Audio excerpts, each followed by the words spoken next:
Bonjour frères et sœurs, j'espère que vous allez bien, que le Seigneur vous bénisse abondamment. On va partager un petit message qui nous fera du bien certainement. Alléluia.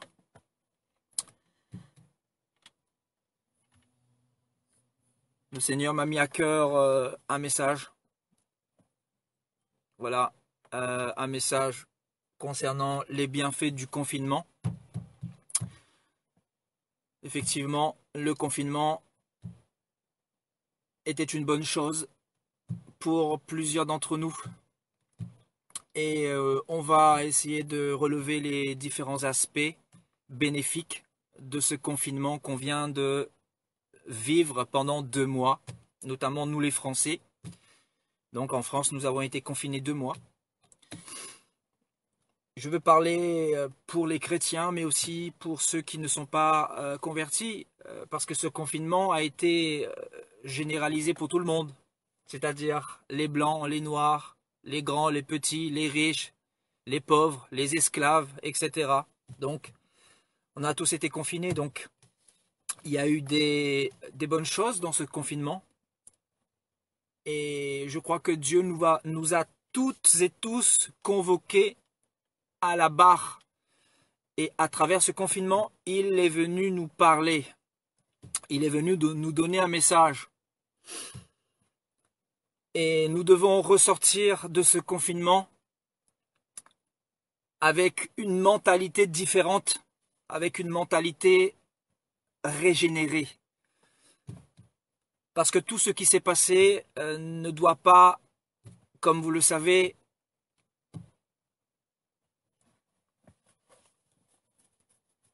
être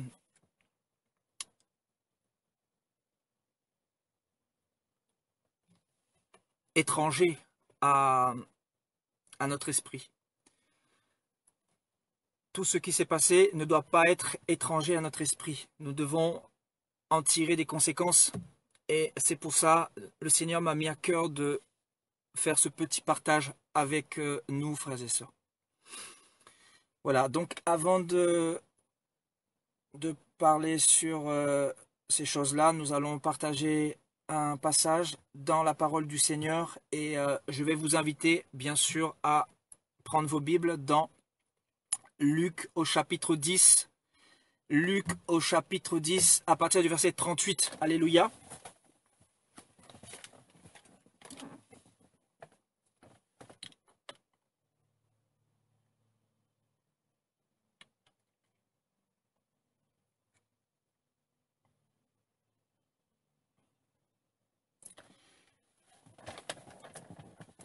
Luc au chapitre 10, à partir du verset 38. Comme Jésus était en chemin avec ses disciples, il entra dans un village et une femme nommée Marthe le reçut dans sa maison. Elle avait une sœur nommée Marie qui, s'étant assise aux pieds du Seigneur, écoutait sa parole.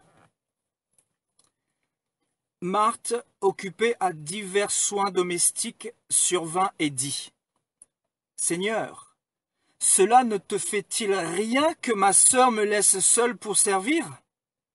Dis-lui donc de m'aider. » Le Seigneur Jésus lui répondit : « Marthe, Marthe, tu t'inquiètes et tu t'agites pour beaucoup de choses. Tu t'inquiètes et tu t'agites pour beaucoup de choses.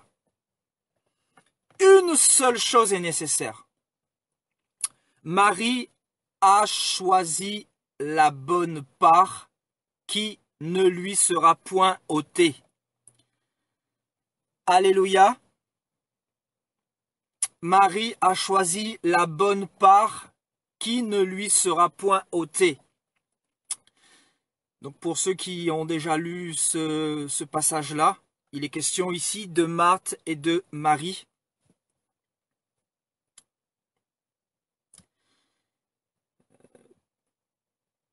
Et on nous dit que Marthe va recevoir Jésus-Christ dans sa maison.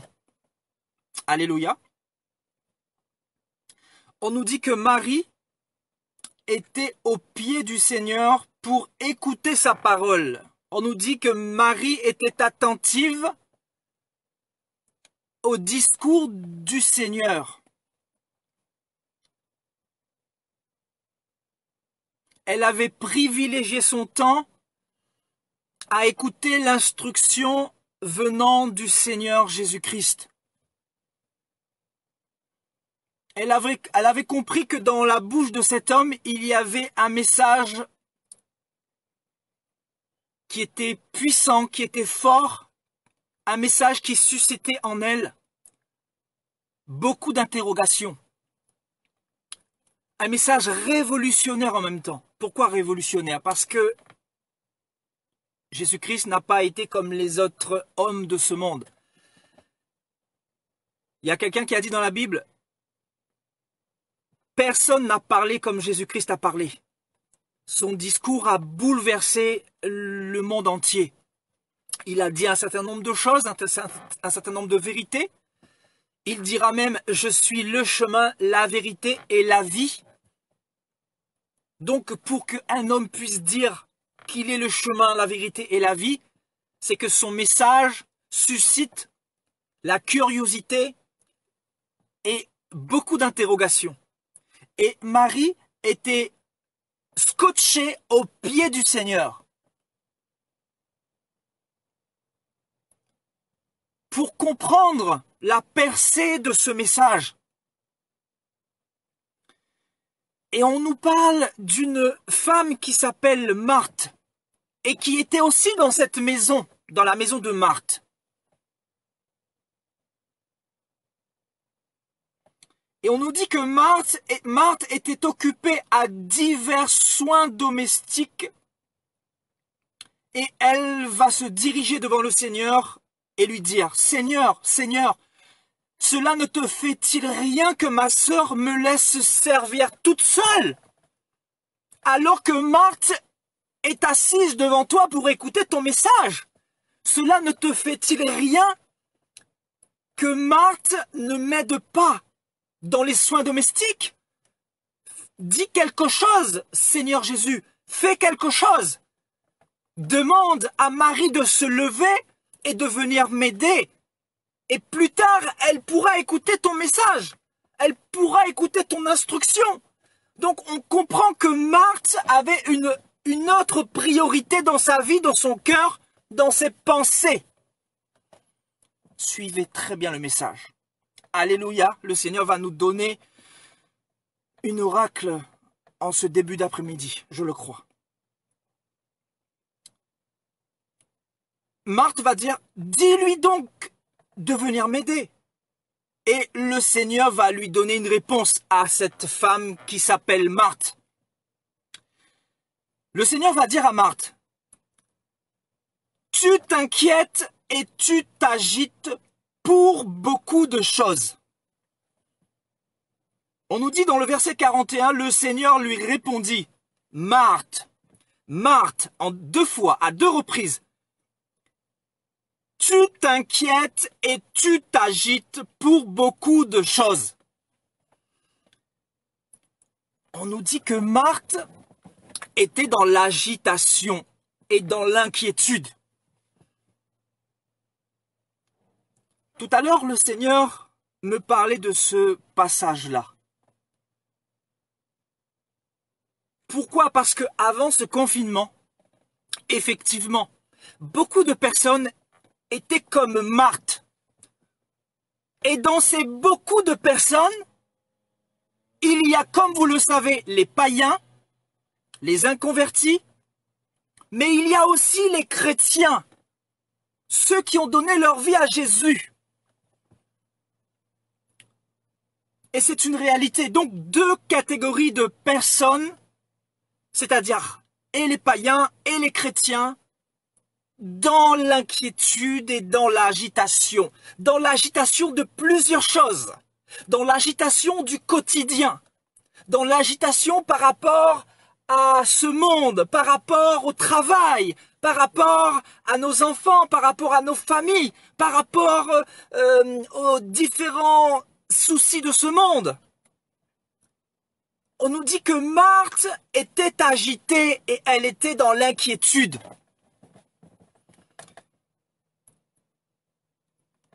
Et Marie va faire quelque chose de très important.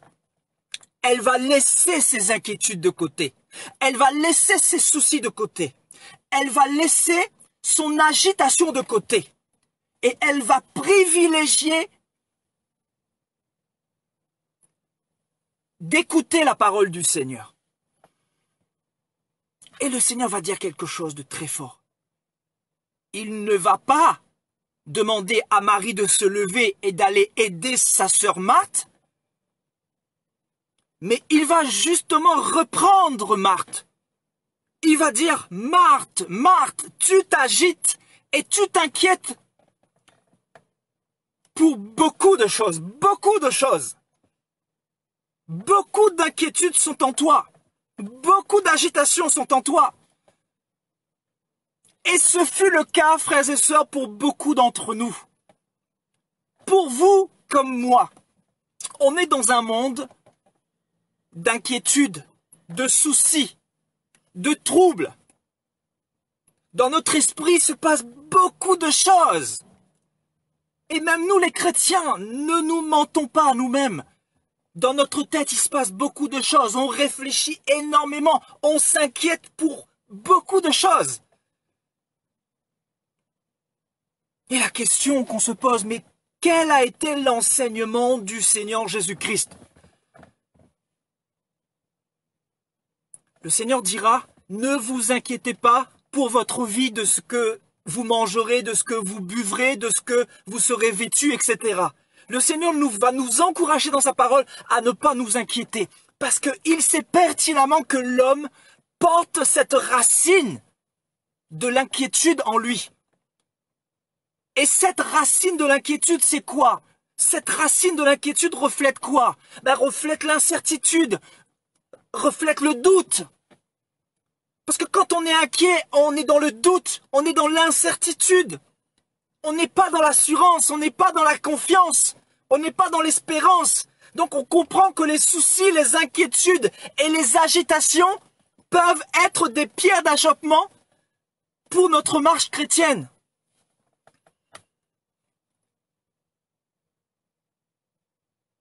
Et oui, beaucoup d'entre nous, avant ce fameux jour du 15 mars 2020, nous étions dans beaucoup d'agitation, beaucoup d'agitation. Quand je parle d'agitation, chacun vaquait à ses activités. Nous n'avions pas le temps pour le Seigneur.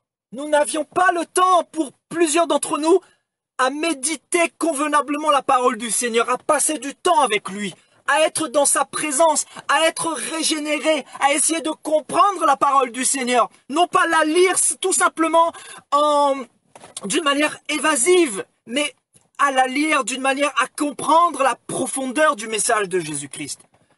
Parce que la Bible va dire quelque chose de très important. La Bible dit que la parole du Seigneur guérit nos cœurs, guérit nos âmes. Il est le seul qui peut véritablement guérir les profondeurs de nos âmes. Donc c'est une parole qu'on ne doit pas négliger. Le Seigneur nous montre clairement que aucun psychologue, aucun psychiatre, aucun médecin ne pourra guérir le cœur de l'homme, les souffrances de l'homme. Parce que tout ce qui touche au domaine de l'esprit, au domaine spirituel, il n'y a que le Créateur qui peut intervenir. Le médecin ne t'a pas créé, le psychologue ne t'a pas créé, le psychiatre ne t'a pas créé. Il y a quelqu'un qui t'a créé, que tu le veuilles ou pas, que tu sois conscient de cela ou pas. Il y a quelqu'un qui t'a créé. Il y a quelqu'un qui t'a façonné dans le ventre de ta mère. Il y a quelqu'un qui a fait que tu sois une belle créature aujourd'hui. Il y a quelqu'un qui a soufflé dans tes narines, dans les narines de ton ancêtre Adam, pour lui donner le souffle de vie, pour mettre l'âme en lui, pour qu'il puisse se mouvoir dans ce corps de poussière.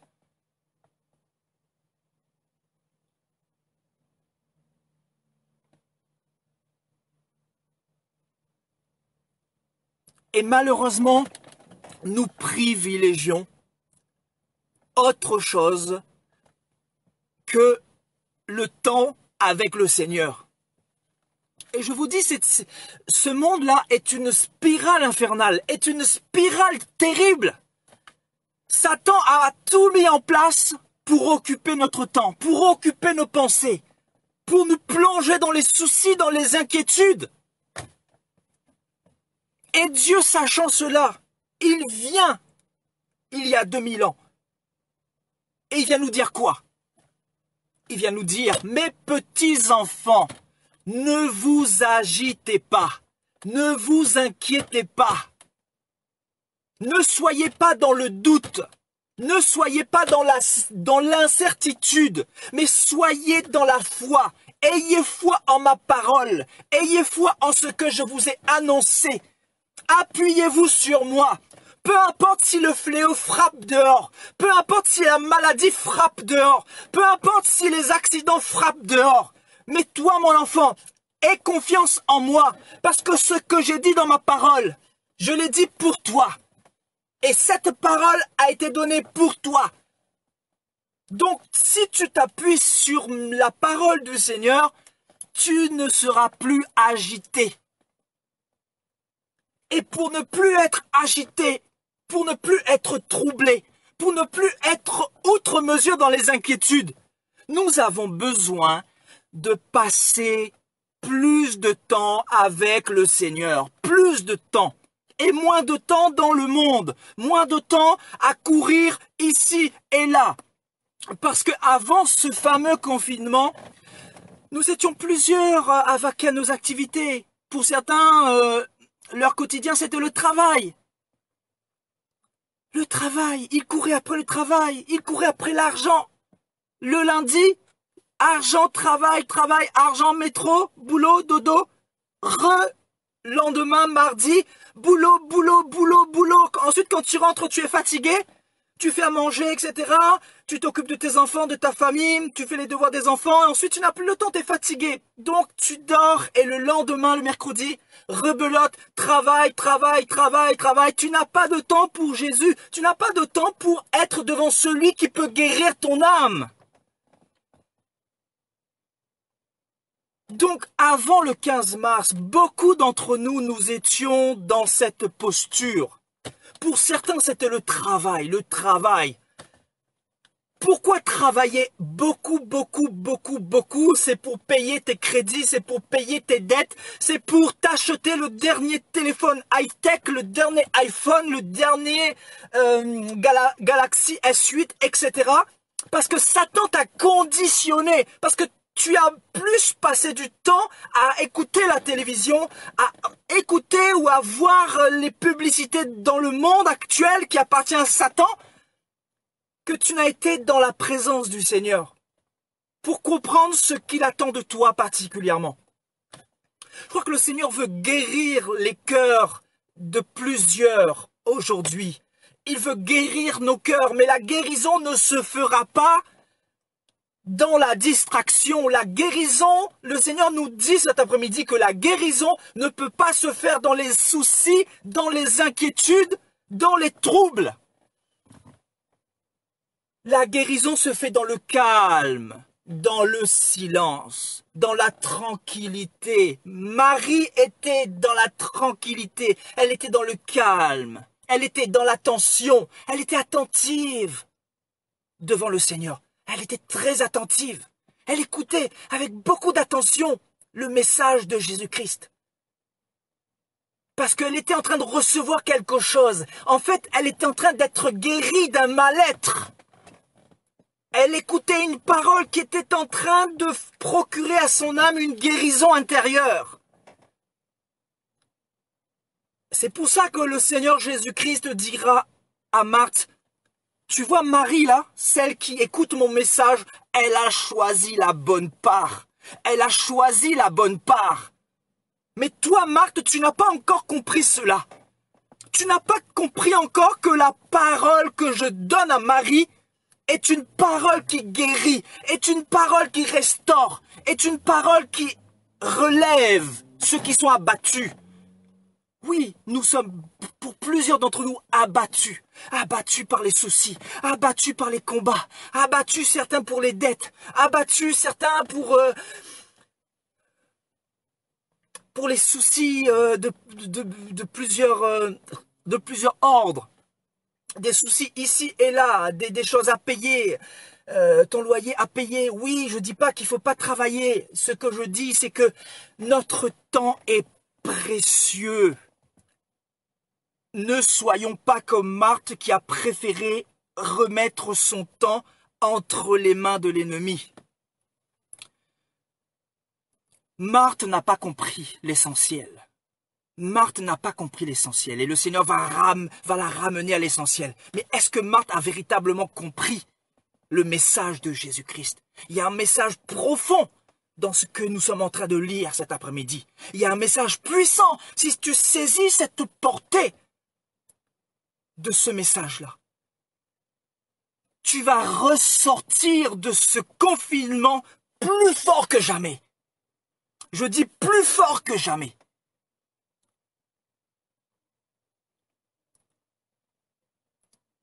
Marthe, tu t'agites pour beaucoup de choses.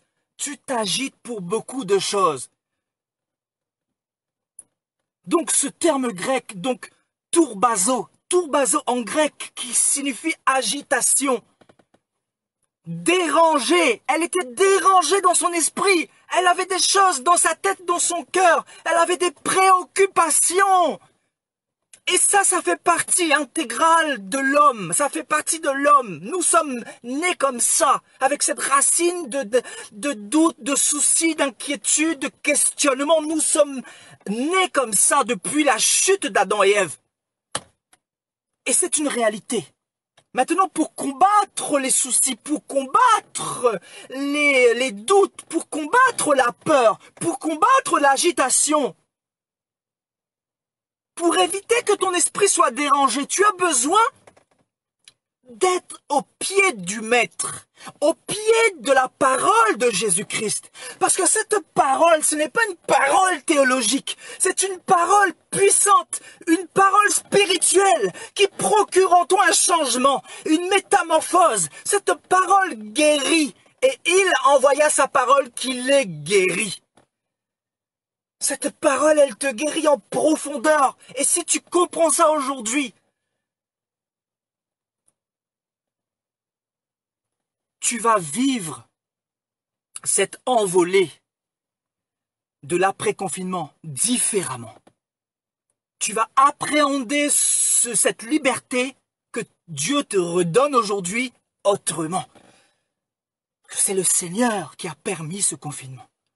Le Seigneur a permis ce confinement. Je vous assure que pour beaucoup d'entre nous, avant le 15, nous étions troublés, nous étions préoccupés, nous étions dans l'agitation, nous étions occupés à autre chose.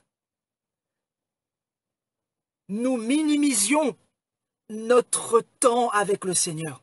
Le Seigneur passait en seconde position. Le Seigneur passait en troisième position. Même en quatrième position. Le Seigneur n'était pas en première position. Et frères et sœurs, je vais vous dire un truc. Personnellement, quand je passe pas suffisamment de temps avec le Seigneur, je ressens une carence intérieure. Je ressens un vide intérieur. Je ressens que je suis blessé intérieurement. Je ressens que le cœur de Dieu est offensé. Je ressens que le Seigneur me veut avec lui. Parce qu'il sait que si je passe plus de temps dans le monde, je vais être affecté par les soucis, affecté par les inquiétudes, dérangé et troublé dans mon esprit. Je serai incomplet. Quelqu'un qui est incomplet, c'est quelqu'un à qui il manque quelque chose.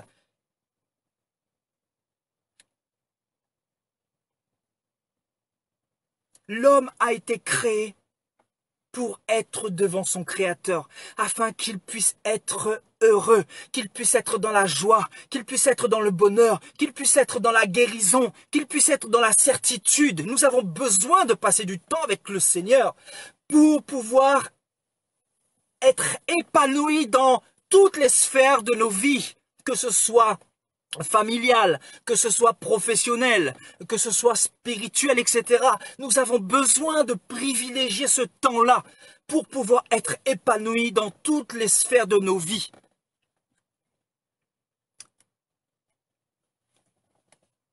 Ce terme grec veut aussi dire inquiet, inquiétude, inquiétude. Marthe, pourquoi tu t'inquiètes pour beaucoup de choses? Tu t'agites, elle était agitée, elle était troublée. Parce que c'est le rythme de ce monde qui nous trouble. Le rythme de ce monde nous pousse à être troublés. Le rythme de ce monde nous pousse à être préoccupés.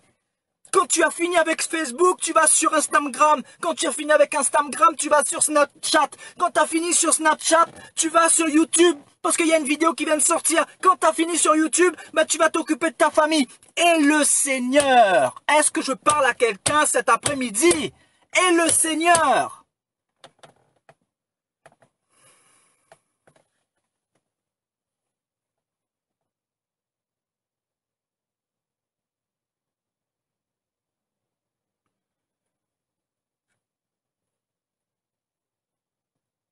Donc, comment appréhendes-tu cette liberté nouvelle? Est-ce que tu as tiré des leçons de ce confinement? Est-ce que tu as compris le message du Seigneur à travers ce confinement? Moi, personnellement, je suis ressorti de ce confinement plus fort, plus requinqué, plus reboosté, rempli d'assurance, plus enseigné.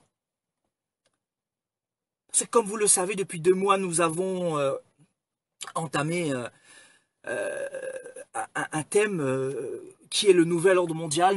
Nous avons parlé sur la dette, nous avons commencé par la dette, ensuite par le contrôle, ensuite les procédés du contrôle, ensuite les instruments du contrôle, et ensuite ordo ab chaos, donc l'ordre par le chaos. Et récemment, nous avons étudié sur...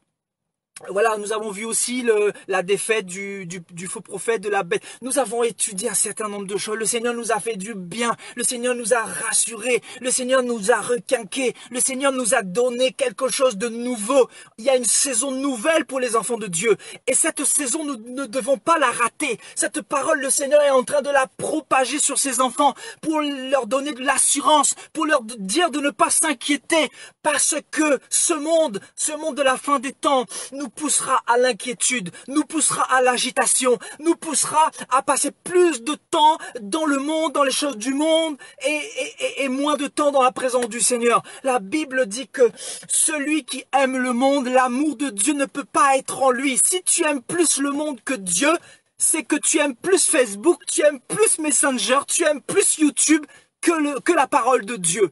Et sache que YouTube, Snapchat, Snapcart, tout ce que tu veux, ne pourront pas guérir ton cœur, ne pourront pas te donner de l'assurance, ne pourront pas te guérir, ne pourront pas te protéger. Il n'y a que la parole du Seigneur qui peut protéger. La parole, c'est quoi? C'est l'huile du Saint-Esprit, l'huile qui coule sur la barbe d'Aaron, l'huile qui coule sur ton âme, l'huile qui guérit toute ton âme, tout ton être, l'huile qui guérit toutes tes blessures intérieures, l'huile qui te restaure, l'huile qui te montre le chemin, l'huile qui te conditionne à bénir tes ennemis.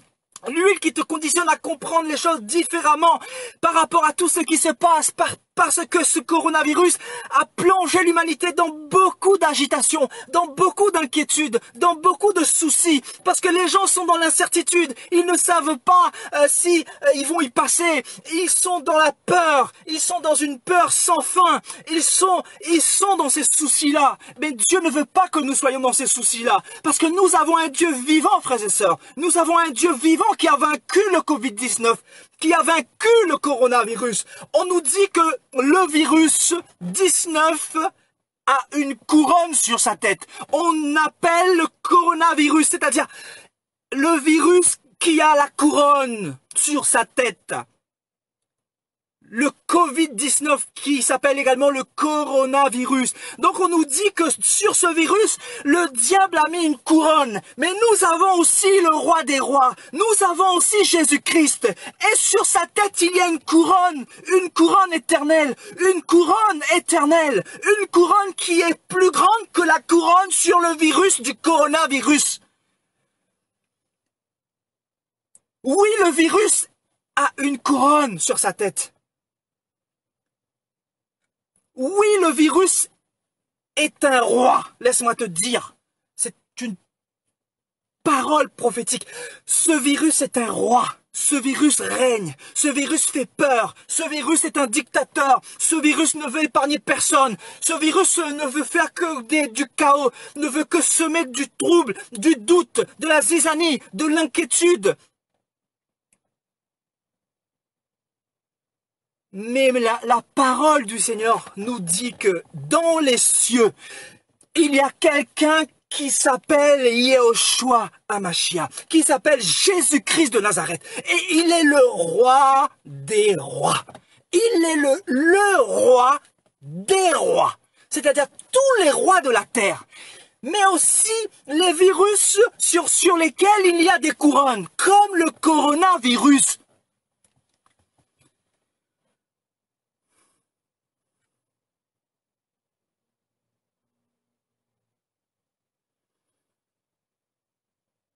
Donc celui qui est en nous s'appelle Jésus-Christ. L'Esprit Saint est en nous. L'Esprit de Dieu habite en nous. Donc si Jésus habite en nous, la couronne est sur ta tête. La couronne est sur toi. Parce que tu es le corps de Christ. Tu représentes les membres de Christ. Jésus est la tête du corps de l'Église. Cette tête, elle est spirituelle. Ce corps, ce sont les véritables enfants de Dieu. Donc si nous faisons partie du corps de Christ, la couronne est sur nous. Donc le roi des rois.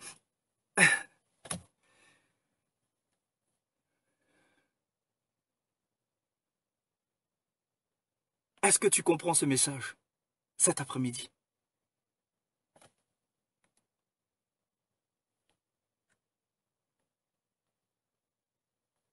Est-ce que tu comprends ce message? Ce message est pour toi enfant de Dieu, pour toi enfant de Dieu. Le Seigneur t'aime beaucoup, beaucoup, beaucoup, beaucoup. Ce message est pour toi, le Seigneur t'aime beaucoup. Le Seigneur veut te dire, mon enfant, sois dans l'assurance, ne sois pas dans la crainte, ne sois pas comme Marthe. J'ai permis, dit le Seigneur, ce confinement pour vous rassembler, pour vous ramener à mes pieds, pour vous ramener dans ma parole. C'est moi qui suis l'auteur de ce confinement.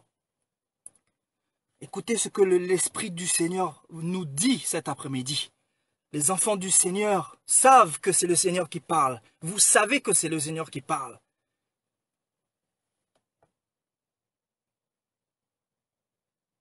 Donc, il y a un coronavirus, un virus avec une couronne.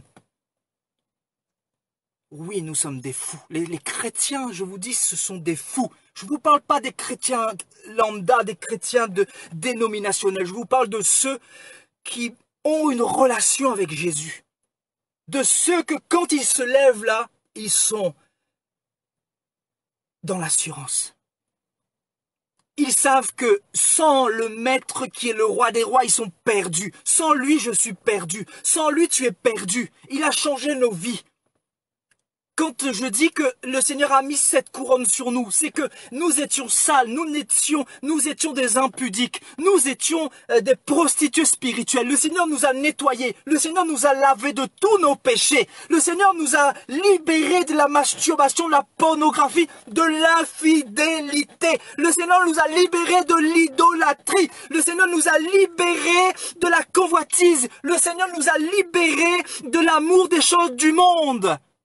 Et quand le Seigneur nous libère, il vient mettre sa couronne sur nous. Donc nous ne sommes pas n'importe qui, frères et sœurs. Les bienfaits du confinement, les bienfaits du confinement. Ce confinement a eu beaucoup de bienfaits dans nos vies. Et le premier bienfait que nous allons tous reconnaître ensemble, c'est le fait que nous avons pu passer plus de temps avec notre famille. C'est le fait que nous avons pu retrouver notre famille, que nous avons pu partager plus de moments avec nos familles. Parce qu'avant le 15 mars, nous étions tantôt ici, tantôt là. Nous étions dans les magasins, n'est-ce pas, en train d'acheter des broutilles, en train de perdre son temps, en train de se distraire. Nous étions pour certains dans les bars. Quand je dis nous, c'est globalement, dans cette globalité, il y a certains chrétiens, il y a les païens. Donc nous étions dans les bars, nous étions devant la télévision, je sais pas, nous étions dans les églises, nous étions dans l'agitation de trouver un prophète, de trouver un homme de Dieu, de trouver une église, voilà, de trouver Jésus, de chercher Jésus alors que Jésus est dans sa parole. Et donc le Seigneur dit à Marthe, ce que tu es en train de faire est inutile.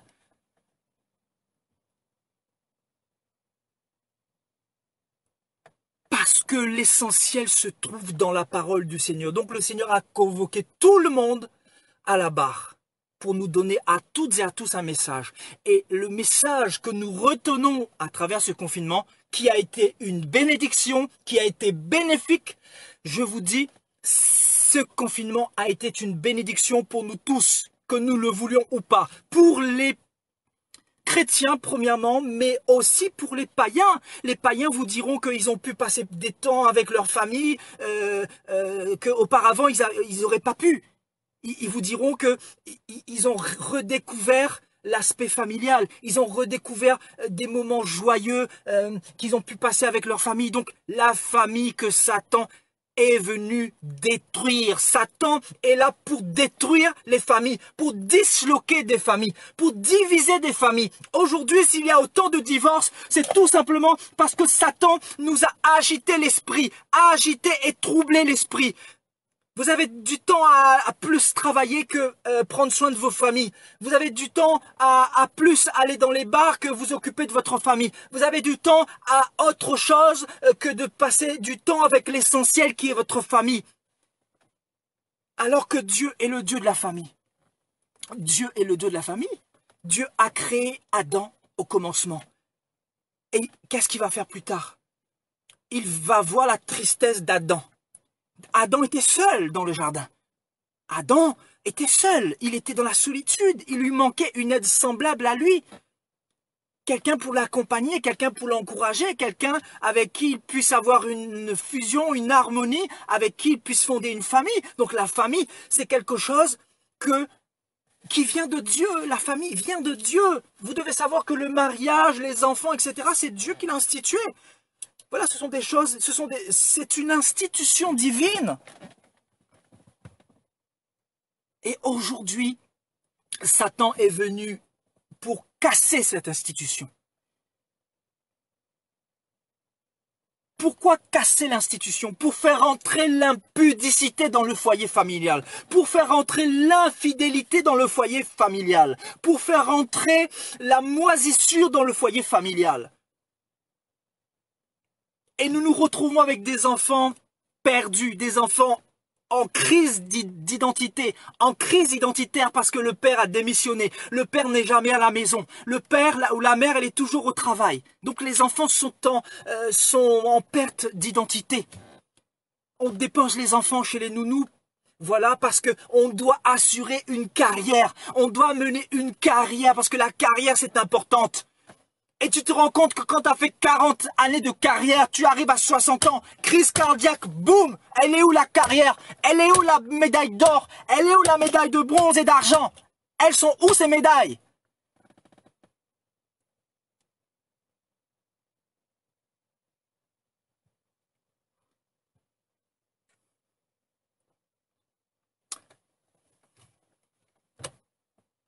Moi-même qui vous parle, j'ai toujours été plus ou moins en communion avec le Seigneur. Il y a des moments dans nos vies où nous nous relâchons un peu. C'est normal par les soucis des fois.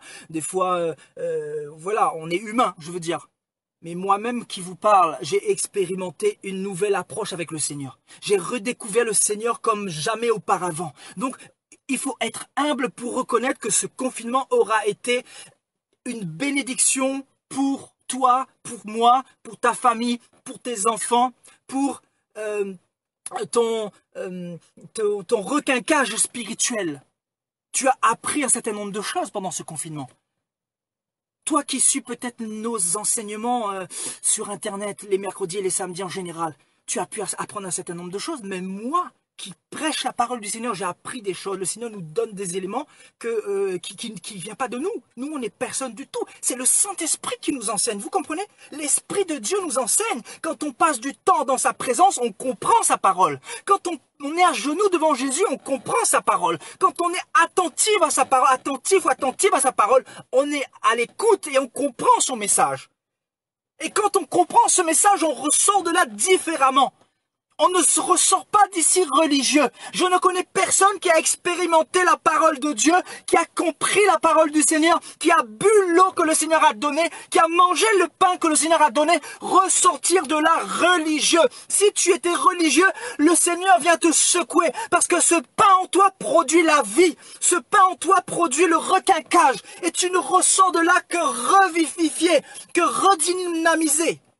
Tu ne peux plus sortir dans la présence du Seigneur autrement. Si hier tu étais un bandit, tu étais un voleur, tu étais un drogué, si hier tu finissais une bouteille de vodka, une bouteille de whisky, quand tu sors de là, c'est de l'eau que tu vas boire, c'est la parole de Dieu que tu vas boire. Tu vas manger le pain de vie que Jésus va te donner. Parce que tu vas comprendre que c'est lui qui a la solution, que c'est lui qui est la solution, que c'est lui qui est la guérison. C'est lui qui est la guérison.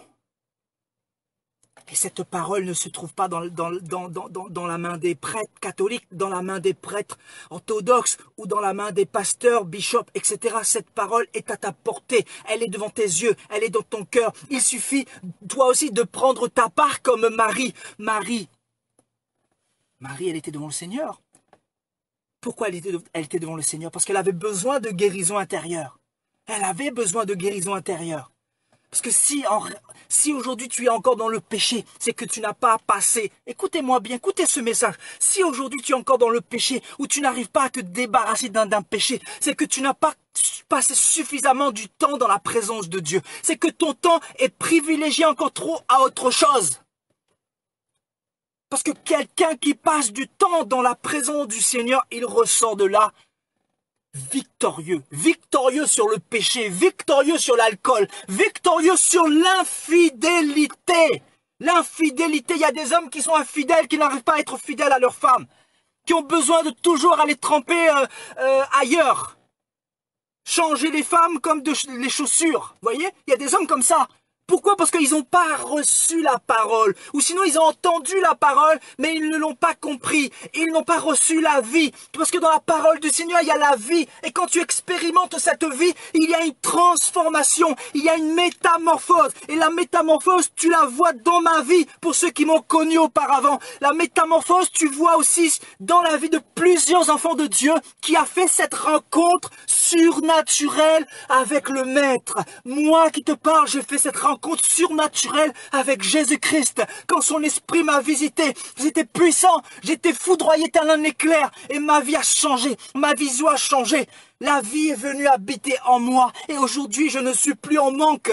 Comme autrefois, où j'avais besoin de plusieurs femmes, où j'avais besoin de l'arabe, de la maghrébine, que j'avais besoin de la black, de la congolaise ou de la réunionnaise, etc.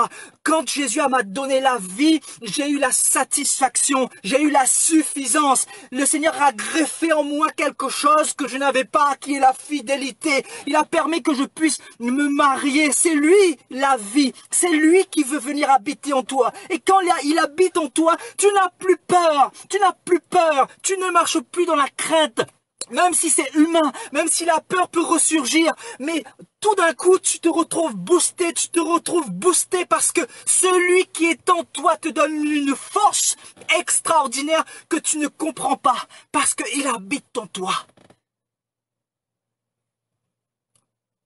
C'est pour ça que la Bible dit que celui qui vit en toi est plus fort que celui qui vit dans le monde. Alléluia. Les bienfaits du confinement. Nous avons pu retrouver notre famille. Vous avez pu passer plus de temps avec vos familles, n'est-ce pas? Vous avez passé plus de temps avec vos familles. Vous avez pu partager des moments autour de la table parce qu'auparavant, vous étiez dans le travail, vous passiez beaucoup de temps dans votre entreprise, vous étiez fatigué, vous rentriez le soir, vous étiez fatigué, c'était manger rapidement, la rapidité, le McDrive. Vous voyez, dans ta famille, même la famille est devenue le McDrive, comme le McDonald's. Voilà, tu rentres chez toi, tu n'as pas le temps de parler avec tes enfants, tu n'as pas le temps d'enseigner tes enfants, tu n'as pas le temps de les inculquer les valeurs chrétiennes, tu n'as pas le temps de leur parler par rapport à tout ce qui se passe, bien que tu te dis chrétien, mais tu ne discutes pas avec tes enfants, tu ne parles pas de ces choses-là avec tes enfants. Ben, qui va parler à tes enfants si ce n'est pas toi? Ça sera le diable qui va les enseigner, à travers la télévision, à travers les réseaux sociaux, à travers la peur que véhiculent les réseaux sociaux, à travers la peur que véhiculent les médias que vous connaissez, les médias de propagande.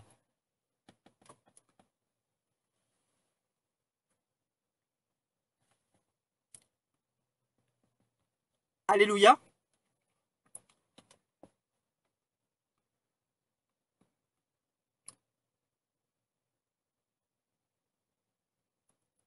Et donc nous devons dire au Seigneur merci pour ces bons moments. Nous devons lui dire merci pour ces moments, parce que ces moments, ce sont des moments de bénédiction. Nous avons vu certainement ce virus qui frappait d'une manière terrible. Nous avons été ébranlés dans notre esprit. Il y a beaucoup de morts. Le monde est arrêté, l'économie s'arrête, nos habitudes sont bousculées, etc. Mais nous devons ressortir de là avec une autre vision, avec une autre compréhension de ce que le Seigneur veut pour nous, de ce que le Seigneur attend de nous. Et le Seigneur dira à Marthe, Marie a choisi la bonne part, qui ne lui sera point enlevée. Elle a compris que sa part était devant le Seigneur. Elle a compris que sa part était dans la parole du Seigneur.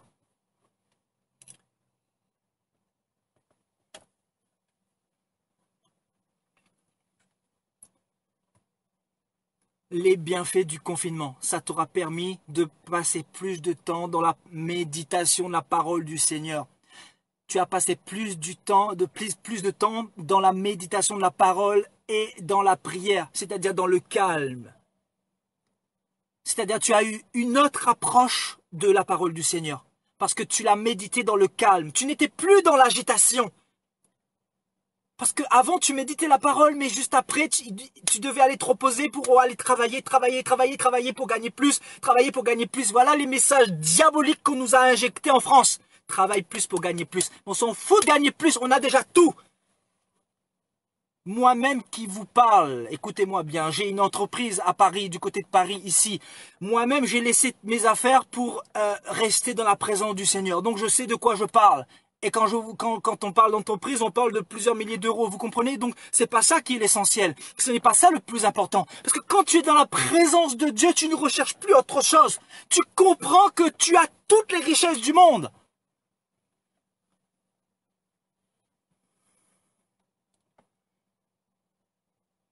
Et dans ces temps tellement difficiles où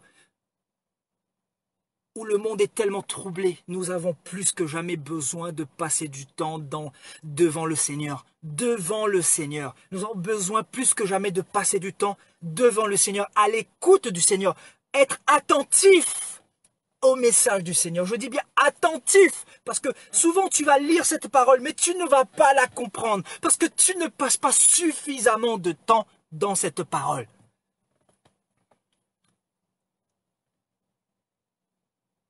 C'est pour ça qu'aujourd'hui, si tu n'arrives pas à quitter un péché, si tu es encore religieux ou religieuse, c'est que cette parole n'est pas rentrée en toi véritablement. Et pour que cette parole rentre en toi, tu dois suffisamment la méditer. Tu dois prioriser cette parole. Tu dois mettre cette parole au centre de ta vie. Cette parole doit devenir ta drogue quotidienne. C'est ainsi que le monde ne pourra plus te mentir, ne pourra plus te troubler. Avec les, voilà, il faut mettre un masque, il faut mettre comment dire, il faut se laver les mains, on va te bassiner avec toutes sortes de conneries, alors que ce n'est pas ça qui est l'essentiel. Je ne dis pas qu'il ne faut pas se protéger. Je ne dis pas qu'il ne faut pas se protéger. Parce que, on doit aussi le faire pour les autres, parce que voilà, on doit se soumettre aux autorités, c'est pas ce que je dis, mais ce que je dis, c'est que tu dois comprendre que celui qui guérit, qui protège, qui sauve, c'est Jésus. C'est envers lui que tu dois mettre ta confiance, ton espérance et surtout ton attention. Parce que beaucoup, vous avez trop regardé les médias, et vous ressortez de là apeurés, apeurés. Et on se dit, mais il y a un problème, vous avez bu des choses extérieures à la parole de Dieu. Nous ne devons pas avoir peur, frères et sœurs. Le message du Seigneur, c'est ça, nous ne devons pas être troublés. Et pour ne pas être troublés, pour ne pas être dans la peur, nous devons être devant le Seigneur. Devant le Seigneur. Voilà, on a pu passer plus de temps dans la méditation. C'est une réalité ou pas ce que je dis? Je ne sais pas, peut-être c'est pas le cas pour vous. Hein. Moi, je vous parle de moi, les bienfaits pour ma vie. Et je sais que beaucoup de chrétiens vont rejoindre ce que je suis en train de dire. Je sais que pour d'autres, ben, ils ont profité de beaucoup fumer, de beaucoup boire. Voilà, ils ont continué à s'empiffrer dans le péché. Oui, certainement. Parce qu'ils sont toujours vides, ils n'ont pas rencontré le Seigneur pendant ce confinement. Voilà, ils n'ont pas encore fait cette rencontre avec le Seigneur. Mais pour vous, les enfants de Dieu, le Seigneur vous a ramené à l'essentiel. Vous étiez dans la dispersion comme ça. Vous savez, dans l'élargissement. Et là, le Seigneur vous a mis dans le confinement. C'est-à-dire, dans ce confinement, vous n'êtes plus élargi dans vos préoccupations. Vous n'êtes plus élargi dans vos distractions, dans vos sorties, etc. Parce que avant ce 15 mai, tu sortais beaucoup, même en tant que chrétien. Il y a des jours où tu lisais pas la Bible, il y a des jours où tu dormais sans lire la Bible, où tu n'avais pas une relation avec le Seigneur. Et ça nous est tous arrivé, parce que on est humain, c'est comme ça. Mais nous avons besoin de comprendre que ce confinement a été une bénédiction pour nous, parce que je ressors de là, mais vraiment plus reboosté que jamais. Alors c'était ma prière, parce que, vous savez, souvent on passe par des phases difficiles dans la vie chrétienne. Il y a des moments très difficiles, et il y a des moments où on a besoin d'un renouveau, on a besoin d'un requinquage, et nous avons besoin de l'intervention du Seigneur. Mais souvent, nous attendons que le Seigneur fait les choses. Mais le Seigneur ne peut pas faire ce que toi tu dois faire. Le Seigneur, lui, il a déjà fait l'essentiel. Il est descendu à la croix il y a 2000 ans pour mourir pour toi. Il a déjà tout accompli, il a dit tout est accompli. Maintenant, vu qu'il a tout accompli, tu as aussi ta part d'accomplissement à faire. Si tu veux que Jésus te guérisse, tu dois passer du temps dans sa présence comme Marie.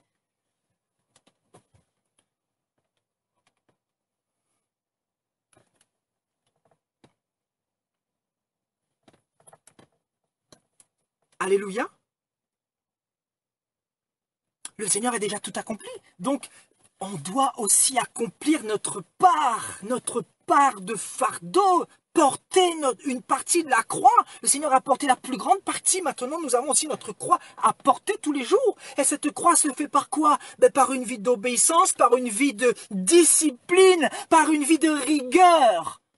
Demandons au Seigneur de la discipline et de la rigueur pour, après ce confinement, nous puissions être plus dans sa parole. Parce que chaque jour est une nouvelle journée. Tu peux avoir des prédispositions de cœur positives ou favorables aujourd'hui, mais demain tu peux te réveiller et tout mettre de côté. Parce que les soucis, les inquiétudes, les agitations. Parce que voilà, tu cherches un travail, agitation. Tu cherches un travail, agitation. Le travail est une bonne chose, mais ce n'est pas l'essentiel. Tu cherches une femme ou un homme parce que tu n'es pas marié. Tu réfléchis beaucoup parce que tu as déjà 35 ans ou 40 ans. Est-ce que je parle à quelqu'un? Tu réfléchis beaucoup et tu t'agites. Tu es troublé dans ton esprit et cela t'empêche de passer plus de temps avec le Seigneur. Cela t'empêche de méditer la parole parce que ton esprit est agité, ton esprit est de tous les côtés. Tu penses tantôt à telle facture que tu dois payer, à ton loyer que tu dois payer, à la femme que tu n'as pas encore parce que tu as presque la quarantaine, à l'enfant que tu n'as pas. Tu es agité, tu es troublé, tu es troublé.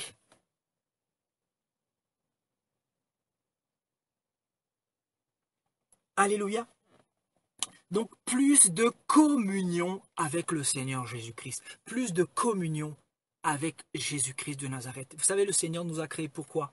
Le Seigneur nous a créés pourquoi? Pour être en communion avec lui dans le jardin d'Éden avant la chute de Adam, quand Adam était encore hors du péché, quand il n'avait pas encore croqué dans la pomme du serpent, là, il était en communion avec Dieu. Il y avait une communion. Et quand je parle de communion, c'est la relation par la fidélité, la relation par le même esprit de sainteté, le même esprit de droiture, le même esprit d'intégrité. C'est ça la communion. Quand tu es en communion avec le Seigneur, tu es comme lui, tu ressembles au Seigneur. C'est ça la communion avec le Seigneur.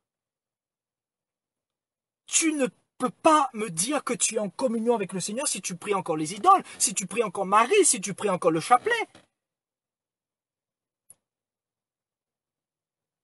Tu es en communion avec lui, mais dans ta conscience. Mais Dieu n'est pas en communion avec toi. Laisse-moi te dire. La Bible dit que c'est un péché, que c'est une abomination de se prosterner devant des dieux faits de main d'homme. C'est un piège que le diable est venu emmener dans l'humanité. Nous aussi, on était dedans hier. Jésus a ôté les écailles sur nos yeux. Parce qu'on a lu sa parole. On est parti lire sa parole. Hier, on avait écouté. Vous savez, hier, laissez-moi parler. Hein. Laissez-moi parler. Hier, vous étiez devant le pape. Ou devant le Monseigneur. Monseigneur. Vous étiez devant mon pasteur. Et là, le Seigneur a mis un coup de pied dans tout ça. Le virus est apparu. Maintenant, qu'est-ce que je vais faire? Comment vais-je procéder? Vu que mon pasteur n'est pas là, n'est plus là, vu que mon église du prêche-papa n'est pas là, n'est plus là, est fermée, la clé sur la porte, verrouillée, plus de dîmes pour les pasteurs voleurs, verrouillée, vu que les cathédrales, les églises sont fermées, verrouillées à double tour. Qu'est-ce que je vais faire? Comment vais-je procéder? Là, le Seigneur commence à te parler. Là, le Seigneur commence à te parler. Et là, il te dit, lis ma parole, mon fils, ma fille. Lis ma parole. Jésus ne se trouve pas dans un temple. Jésus ne se trouve pas dans la bouche des menteurs de ce monde, de ce siècle présent. Jésus se trouve dans sa parole. Et ce que je vous dis aujourd'hui doit être en accord avec la parole. Parce que si ce que je vous dis ne s'accorde pas avec les Saintes Écritures, c'est que je suis en train de vous mentir. Comme le pape vous a menti hier. Je sais que ça peut choquer, ça peut troubler, mais le temps est tel que vous devez être arraché de l'enfer, arraché du feu. Parce que l'enjeu est éternel. Si vous mourrez dans l'idolâtrie, vous irez brûler en enfer. La Bible est claire là-dessus. Vérifiez si vous le voulez. Dans Apocalypse 21 au verset 8, les idolâtres iront dans le lac de feu.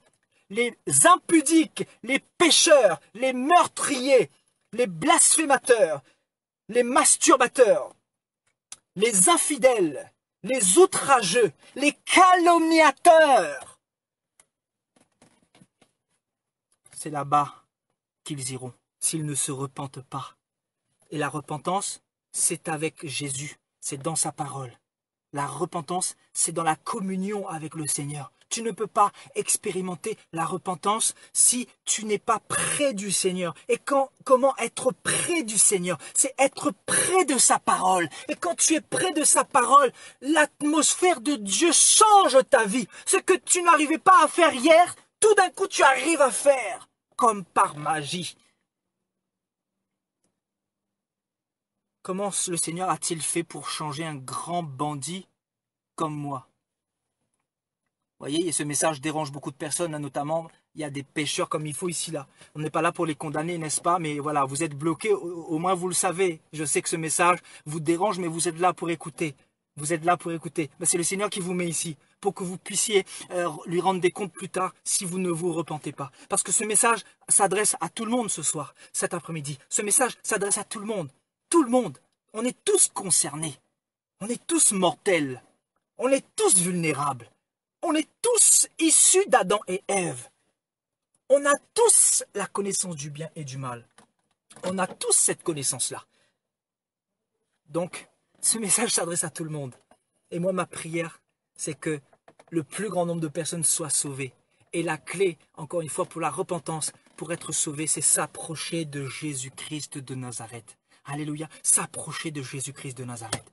Voilà, on n'est pas là pour distraire ou pour vous distraire. Et ceux qui veulent distraire les autres ici, ben vous allez être bloqués. Vous comprenez, ce n'est pas votre place ici. Ici, ce sont pour les personnes qui veulent connaître Dieu, qui veulent comprendre le but de leur existence sur la terre, qui veulent entendre la vérité qu'on ne leur a pas dit dans les mosquées, qui sont des temples de mensonges. Et si vous êtes là pour entendre la vérité qu'on ne vous a pas dit dans les églises protestantes et catholiques, là-bas, on ne vous dit pas la vérité. On vous dit que vous pouvez pécher, pécher. Tu diras tes péchés au prêtre. Et quand tu seras devant le prêtre, même 1 mètre aujourd'hui, tu peux te retrouver en face du prêtre à 1 mètre pour dire tes péchés. J'ai vu ça sur Internet. Voilà le monde dans lequel nous sommes. Un monde de confusion. Un monde de confusion. Un monde de confusion. Le dernier thème qu'on a employé récemment, là, qu'on a prêché récemment, c'est la puce. La puce RFID. On nous dit que toute l'humanité va être pucée. Pratiquement toute l'humanité, sauf les vrais enfants de Dieu qui vont être enlevés avant. Ce n'est pas étonnant. Ce n'est pas étonnant. Les gens ont disqualifié Dieu de leur vie. Les gens ne veulent pas de Jésus. Les gens ne veulent pas de Dieu. Les gens veulent de la religion. Les gens veulent monnayer Dieu. Voilà, j'emmène mon enveloppe prophétique à l'église protestante parce que mon papa pasteur va prier pour moi. Je vous dis, ça va être chaud. Je vous dis, écoutez-moi bien. Vous ne comprenez pas mon message. Vous ne comprenez pas. Beaucoup ne comprennent pas mon message. Vous ne comprenez pas. Le jour où vous allez vous retrouver devant le Seigneur, c'est là où tout va se faire. Là. Vous savez, vos masques d'hypocrisie vont tomber. C'est un message pour vous faire peur. Hein? Je vous dis, vos masques vont tomber. On ne se moque pas de Dieu. Il voit vos cœurs. Il connaît vos intentions. Il sait ce qu'il y a au-dedans de votre cœur. Parce que c'est lui qui vous a créé. Vous ne pourrez pas vous cacher. On nous dit que à la 3e guerre mondiale, le Seigneur reviendra. Et que les riches de ce monde, les Illuminati, les francs-maçons, les satanistes, etc., vont chercher à se cacher sous des rochers, sous des montagnes. Et ils diront aux montagnes, couvre-nous, couvre-nous, couvre-nous, pour ne pas que nous voyions la colère de l'agneau. Couvre-nous. Et croyez-moi, ils ne sont pas cachés. Vous savez, devant Jésus, là, le Dieu d'Israël, ils ne pourront pas se cacher. Il y a un jugement qui arrive, il y a une colère qui arrive bientôt pour ceux qui ont refusé de se repentir, pour ceux qui ont tourné la face à Dieu, pour ceux qui ont disqualifié le Seigneur. Mais il y a aussi une bonne nouvelle. La bonne nouvelle, c'est que l'enlèvement de l'Église bientôt arrive. Vous ne voyez pas tous ces troubles, le Seigneur a annoncé tout ce qui se passe. Le Seigneur a annoncé les signes que nous vivons actuellement. Je sais que beaucoup n'ont pas l'habitude d'entendre ce genre de prédication. Pour eux, ça les agite. Il y a même quelqu'un qui m'a dit que mes prédications, c'est mon fonds de commerce. Enfin, je lui ai dit, ça peut pas être mon fonds de commerce parce que je prends de l'argent de personne. Et vous en êtes témoin. Et il a dit, oui, ton message, en fait, en gros, c'est ton fonds de commerce, c'est ce qui permet que les gens te suivent, etc.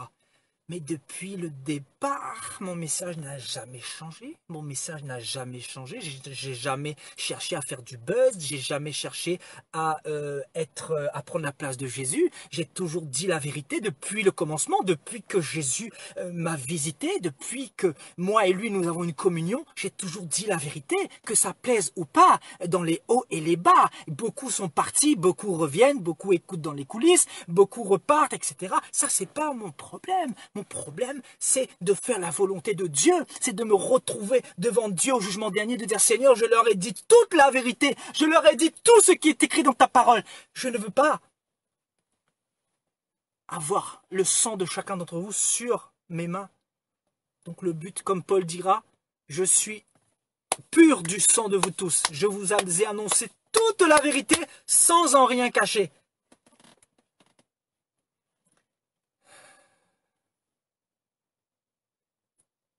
Donc, pendant Voilà, vous savez, voilà, je termine ma parenthèse. Voilà, on fait allusion à notre service pour Dieu qui est un fonds de commerce parce qu'en fait, on ne veut pas qu'on pointe du doigt leurs péchés, leurs hypocrisies. Et moi, je ne peux pas vous prêcher autrement.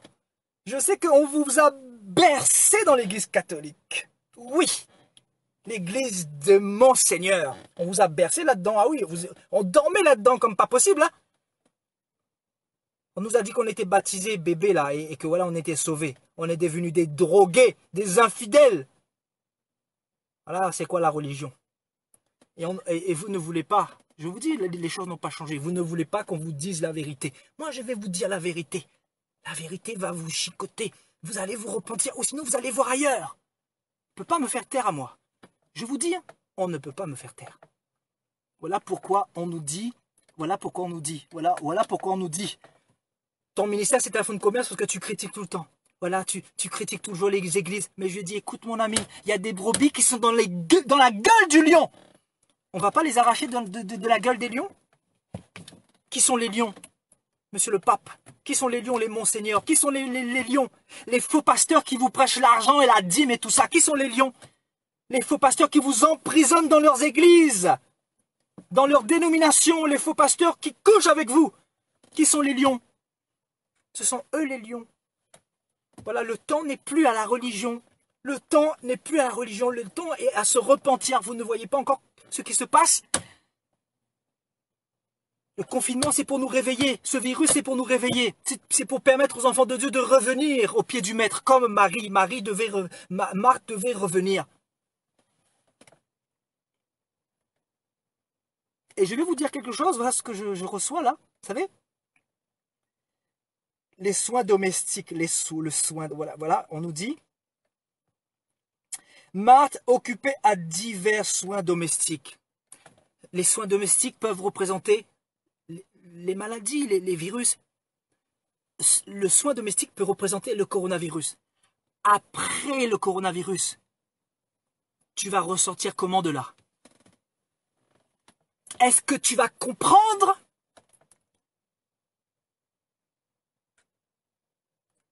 Le message du maître?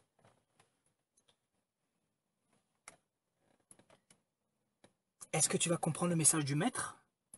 Ou est-ce que tu vas l'ignorer et faire comme si de rien n'était? Et tu vas reprendre tes activités. Tu vas reprendre ta bœuf. Tu vas reprendre ton cannabis. Tu vas reprendre ta bière. Tu vas reprendre les sorties comme autrefois en boîte de nuit. L'endroit où il y a l'infidélité. L'endroit où il y a le sexe. L'endroit où il y a l'impudicité. Voilà pourquoi vous ne voulez pas qu'on parle en fait. Parce qu'on vous dit la vérité. Parce que ça, vous n'aimez pas ça. Vous n'aimez pas ça. Vous savez, on a crucifié le Seigneur parce que le Seigneur a dit la vérité. La vérité. Et ça, on n'est pas habitué à entendre. On n'est plus habitué à entendre cette vérité-là. Mais moi, le Seigneur m'a appelé pour ça. Vous voulez que je vous prêche quoi? Si vous voulez que je vous joue le spectacle, je peux le faire. Hein. J'aime bien mimer en général. Voilà, venez prendre le corps du Christ. Voilà, venez. Et vous pouvez continuer à rester dans le péché. Continuez. Et venez dire vos péchés dimanche prochain. Et vous inquiétez pas, il y a le purgatoire. Vous voulez que je vous joue le sketch pour que vous compreniez ou pas? Ce message n'est pas pour tout le monde. Ce message est pour ceux qui veulent connaître Jésus. Ceux qui aiment la vérité. La Bible dit que ceux qui ont rejeté la vérité vont avoir bientôt une puissance d'égarement. Vous voulez que je vous lis le message? Je vais le lire, le message.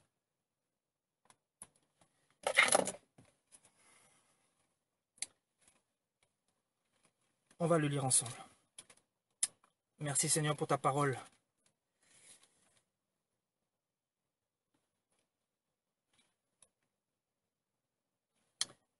2 Thessaloniciens au chapitre 2. 2 Thessaloniciens au chapitre 2.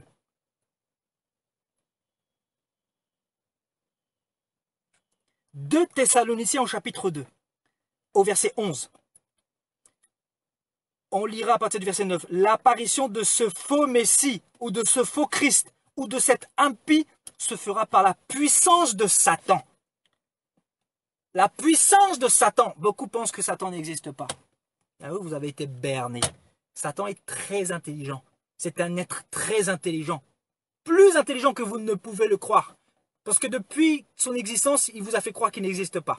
Et pourtant, vous voyez les signes hein, subliminaux, etc. Vous voyez, hein, les élites de ce monde, ils vous montrent. Mais vous voulez rester dans l'aveuglement. La religion.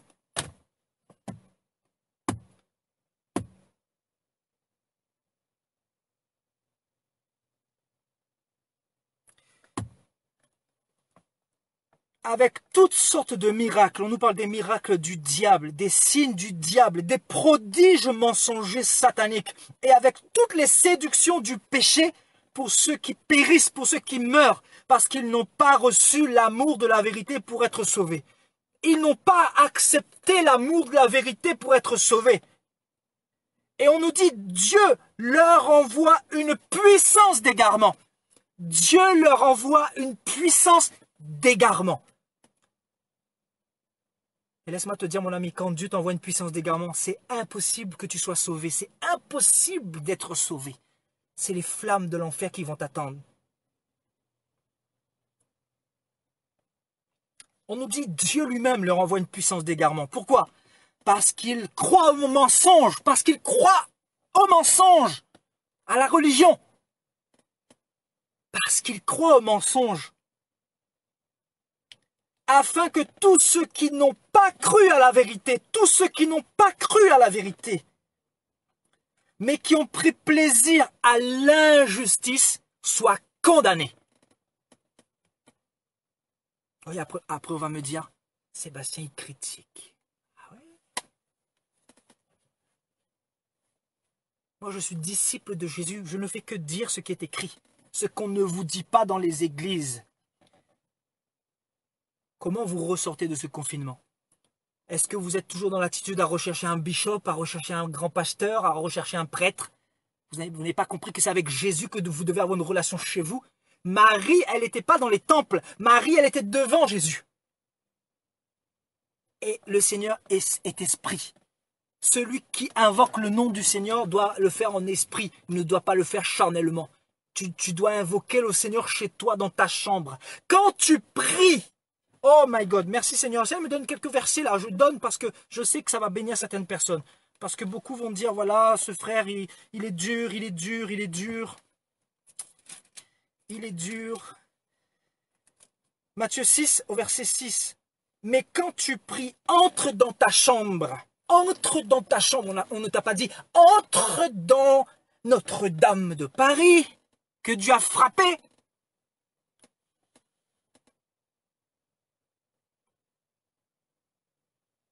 Jésus n'a pas dit, quand tu pries, entre dans l'église catholique et écoute le prêtre.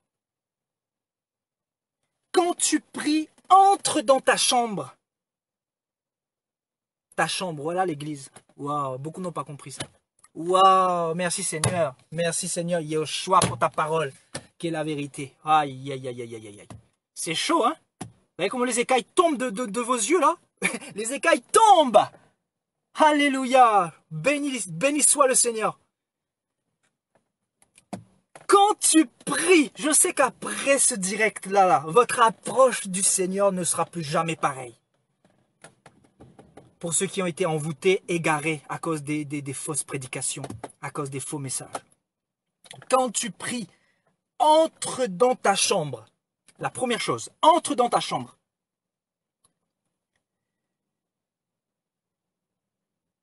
Ferme ta porte. Deuxième chose, ferme ta porte parce que tu ne dois pas être dérangé. L'extérieur représente quoi? L'extérieur de la chambre représente quoi? Les soucis, les inquiétudes dans lesquelles Marthe était. Les soucis, les inquiétudes, les agitations de Marthe, c'est l'extérieur de la chambre. L'extérieur, c'est-à-dire le monde, le monde. La chambre, c'est quoi? C'est l'église. Dans la chambre, c'est l'église. L'église, c'est là, mon ami.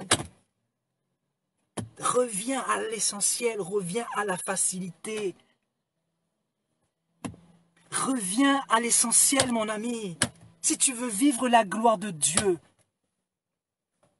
comprends la parole de Dieu aujourd'hui. Arrête de te laisser tromper, séduire.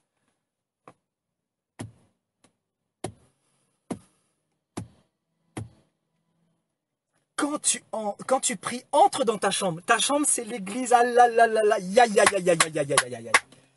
C'est chaud, c'est chaud, c'est chaud. Entre dans ton église. Ton église, c'est quoi? C'est ta chambre.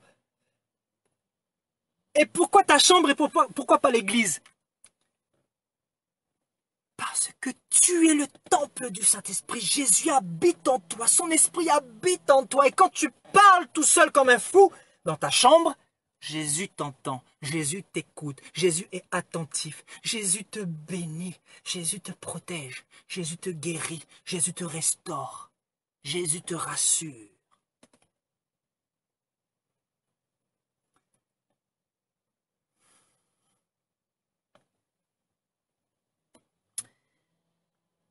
Entre dans ta chambre, ferme ta porte.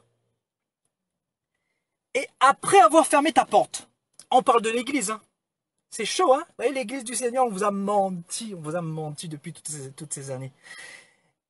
Et prie ton Père, prie ton Père, prie ton Créateur.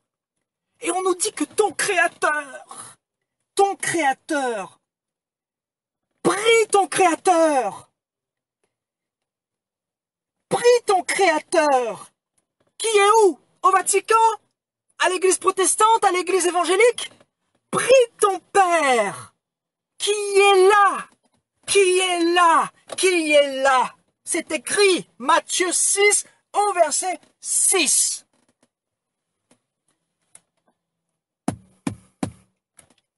Prie ton Père qui est à l'église évangélique.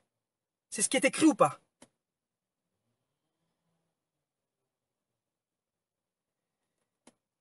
Prie ton Père qui est là. Et il est là où? Aïe, aïe, aïe, aïe, aïe, aïe, aïe, aïe, aïe, aïe, aïe, aïe, aïe. Il est là, ton Père est là dans le lieu secret. C'est quoi le lieu secret? C'est quoi le lieu secret? C'est ta chambre? C'est-à-dire là où tu te retrouves, il est là.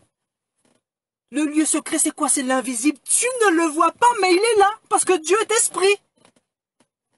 C'est-à-dire chaque fois que tu ouvres la bouche au nom de Yahushua Mashiach, au nom de Jésus-Christ, il est là. Quand tu invoques son nom, il est là. Tu n'as pas besoin d'un médiateur charnel et humain. Tu n'as pas besoin de passer par la croix, le crucifix ou la Vierge. Tu n'as pas besoin de passer par mon Seigneur. Tu n'as pas besoin de passer par le pape ou par une assemblée locale.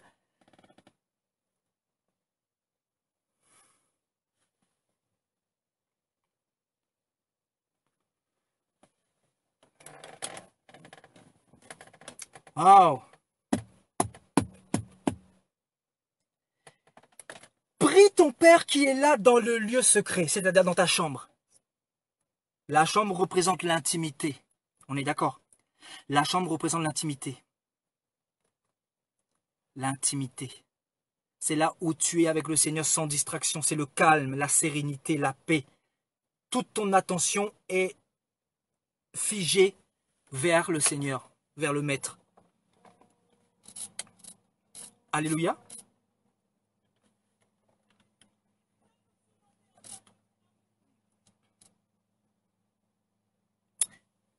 Et on nous dit, ton Père qui voit, ton Père qui voit dans le lieu secret. C'est-à-dire, quand tu pries, il te voit.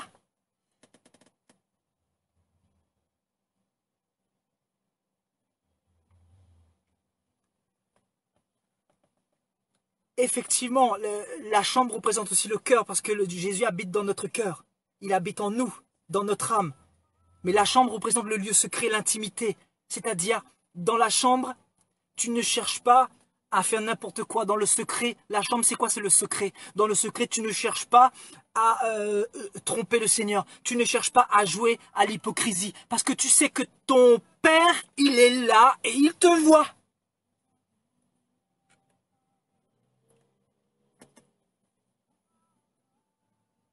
Alléluia. Donc, il te voit. Donc, je veux t'adorer, t'adorer. Je veux t'adorer, t'adorer. Je veux t'adorer. Je veux t'adorer, t'adorer. Je veux t'adorer. t'adorer. Je veux t'adorer, t'adorer. Je veux t'adorer. Les yeux fixés vers toi. Les problèmes autour de moi. Pour t'adorer, mon roi.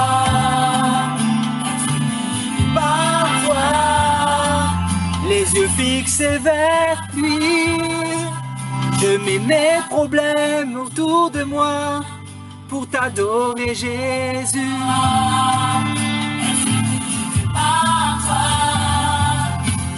T'adorer, t'adorer, je veux t'adorer, t'adorer, je veux t'adorer, t'adorer, je veux t'adorer, je veux t'adorer, t'adorer, je veux t'adorer, t'adorer, je veux t'adorer, t'adorer, je veux t'adorer. Alléluia, on n'a pas fini. Ton Père qui voit dans le secret te le rendra. C'est-à-dire, il te le rendra. Il te le rendra comment? Bah déjà, il va te protéger. Il va te protéger du Covid-19. Il va te protéger de la mort. Il va te protéger des accidents. Il va te protéger des attaques sataniques. Il va te protéger de quoi? Il va te protéger de la maladie, du cancer. Il va te protéger de quoi? De la mort. La mort n'a plus de pouvoir sur toi. Il va te protéger de quoi? De ce monde de satanistes. Parce qu'il y a des satanistes dans ce monde qui sont au sommet de la pyramide. Il va te protéger d'eux. Voilà, c'est pour ça que nous, on ne peut pas nous manger, on ne mange pas les enfants du Seigneur. On ne mange pas les enfants du Seigneur. Vous allez manger les religieux là-bas, vous ne mangez pas les enfants du Seigneur. Tant que je n'aurai pas terminé ma mission pour le Seigneur, vous ne me mangerez pas. Et c'est valable pour tous les enfants du Seigneur, tous ceux qui ont été appelés par le Seigneur, tous ceux qui ont donné leur vie au Seigneur. Dormez en paix, soyez en sérénité, parce que vous êtes dans la chambre avec le Père. Le Père vous voit et le Père vous le rendra. Et il vous le rendra sur le terrain. Devant les démons, devant les sorciers. Et il leur dira, vous ne touchez pas à ma fille, vous ne touchez pas à mon fils, vous ne touchez pas à ma brebis, parce que j'ai racheté leurs péchés. Mon sang crie justification pour eux. Ils sont justifiés par mon sang. Alléluia. On continue? Alléluia. Donc, dans le secret, dans la chambre ou dans le confinement, qu'est-ce qui se passe?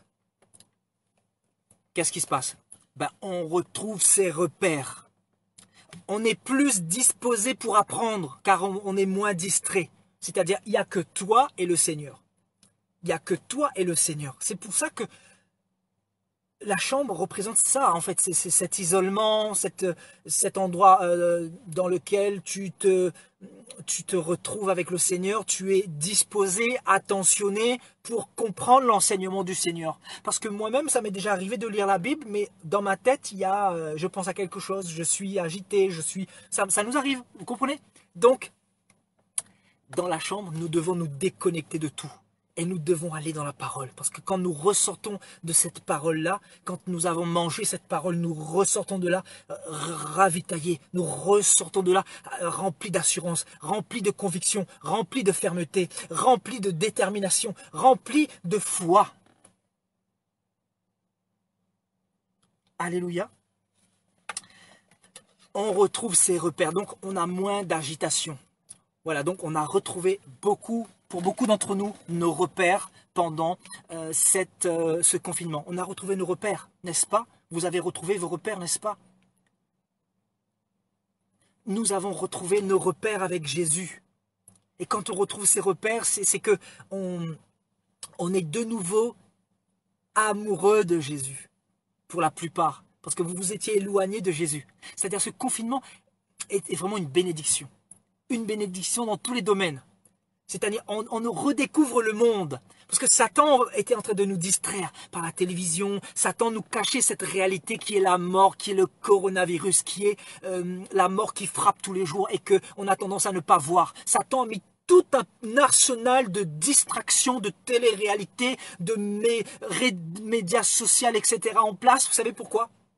Pour vous empêcher de voir toutes les personnes qui sont frappées au quotidien dans le monde par les maladies, par les accidents, par les suicides, par l'alcool qui fait des ravages terribles, la cigarette qui tue beaucoup de personnes chaque année. Vous voyez, Satan, écoutez bien, Satan, il a mis tout ce panel de distractions en place pour vous empêcher de voir ça. Pour vous encourager à continuer à pécher, à continuer le péché. Parce que son but, c'est que vous continuez à pécher. Parce que son but, c'est de voler votre âme. Son but, c'est de voler votre âme pour l'éternité. C'est ce qu'il veut. Vous comprenez? Alléluia. Donc, on retrouve ces repères. On apprend beaucoup plus. On a beaucoup appris pendant le confinement. C'est ce que je vous disais tout à l'heure.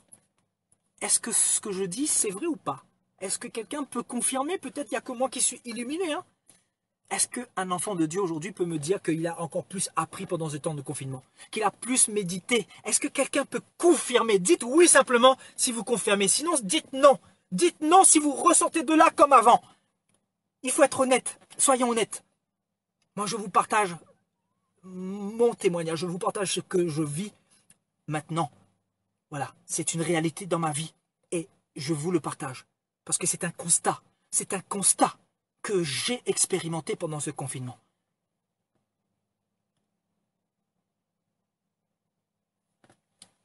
Alléluia, oui. Effectivement, il y a une sœur qui dit oui, voilà, une autre sœur, oui. Voilà. Oui. Voilà, vous confirmez. Et c'est pareil pour vous. Donc, le confinement est une bénédiction. Maintenant, ne retournons plus dans l'ancien monde où nous étions hors de la chambre. Vous voyez, oui, oui, oui, oui, vous êtes beaucoup. Alléluia, gloire à Dieu, gloire à Dieu. Donc, on a reçu des enseignements solides, des heures. Voilà, sur mes directs, nous passons des heures comme jamais auparavant. C'est vrai que auparavant, je passais des 4 heures, etc. Mais au bout d'un moment, mais là, on a tellement de choses à dire qu'on a passé beaucoup de temps dans la présence de Dieu, beaucoup de temps dans la parole, beaucoup de temps pour comprendre ce qui se passe dans le monde, par rapport au nouvel ordre mondial, par rapport à la bête, le faux prophète, l'antichrist, etc. Par rapport au faux prophète, etc. Le dragon, etc. Nous avons compris ce que c'est que le nouvel ordre mondial. Nous avons compris que ce système monétaire de domination mondiale s'est bien installé et que petit à petit, l'argent papier va disparaître. Nous avons compris beaucoup de choses. Nous avons été illuminés, réveillés, régénérés. La Bible dit que c'est cette parole qui nous régénère. C'est ça la régénération de la parole de Dieu. La régénération de la parole de Dieu. La Bible dit ne soyez pas acclimatés au siècle présent, mais soyez renouvelés dans votre intelligence spirituelle. Soyez renouvelés, parce que Satan, je vous dis, il est tellement rusé, et nous devons nous être à la brèche, nous devons être des sentinelles, nous devons comprendre ce qui se passe, nous devons comprendre le nouvel ordre mondial, non pas comme les païens, parce que tout le monde parle du nouvel ordre mondial, mais la compréhension spirituelle, la compréhension de cette domination de ces 3 entités, nous devons le comprendre, nous devons comprendre comment l'ennemi a procédé. C'est pour ça que nous avons parlé de toutes ces choses, c'est-à-dire les instruments que l'ennemi a mis dans le monde pour nous contrôler. Nous avons parlé de la télévision, de l'ordinateur, nous avons parlé du GPS, de la géolocalisation, nous avons parlé des téléphones portables, nous avons parlé de quoi? Du satellite, nous avons parlé du système politique, du système religieux. C'est tout ça le nouvel ordre mondial. Jésus en a parlé et c'est ce que nous vivons. Et nous sommes en 2020. Il y a 4 jours officiellement, la France est passée de 30 € à 50 € dans le paiement sans contact. L'argent monnaie est en train de disparaître. Et nous avons parlé de la puce récemment. C'est des choses qui sont réelles. Vous voyez, ce n'est pas des choses que nous inventons. Donc, nous sommes ressortis de ce confinement requinqué. Vous voyez, les enseignements qu'on n'a pas pu passer auparavant, là, qu'on n'a pas pu faire auparavant, c'est-à-dire plusieurs heures. D'habitude, on fait des enseignements, mais peut-être pas autant. Mais là, vous avez vu, nous avons passé plus de temps dans la présence de Dieu. C'est-à-dire plus de révélations, plus de connaissances, plus d'illumination. Donc oui, l'enseignement nous a été profitable, le confinement nous a été profitable. On est ressorti de là enseigné.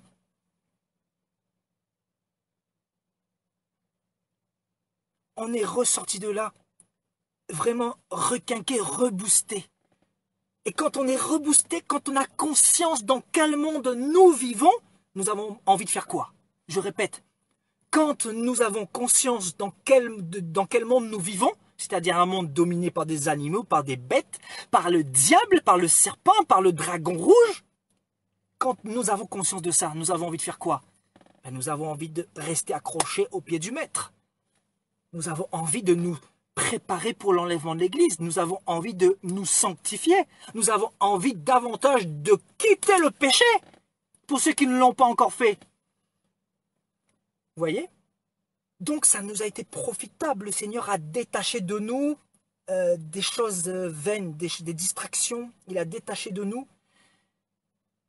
beaucoup de choses. Quand on a parlé sur le nouvel ordre mondial, on a parlé de tous les instruments que l'ennemi véhicule, utilise pour véhiculer la domination, le contrôle.